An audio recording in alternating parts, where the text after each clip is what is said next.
বাড়ির অমতে পালিয়ে বিয়ে, 25 বছরের দাম্পত্য, অবশেষে বিচ্ছেদ। এভাবেই ভালোবাসার গল্পের ইতি টেনেছিলেন বলিউড অভিনেতা সোহেল খান ও সীমা সাজদে। তবে বিচ্ছেদের পরও একে অপরের প্রতি সম্মান আর সৌহার্দ্য বজায় রেখেছেন দুইজনই।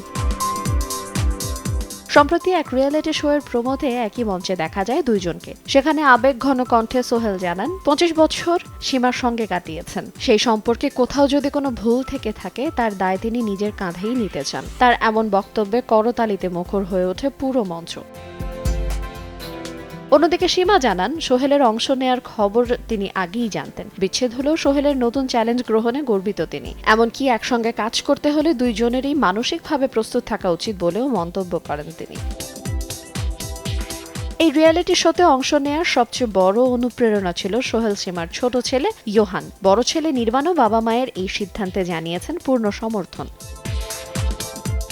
বিচ্ছেদ মানেই শত্রুতা নয়। সোহেল খান ও সীমা সাজদে যেন আবারও মনে করিয়ে দিলেন, একটি সম্পর্ক শেষ হতে পারে, কিন্তু সম্মান, বন্ধুত্ব আর সন্তানের প্রতি দায়িত্ববোধ কখনো শেষ হয় না।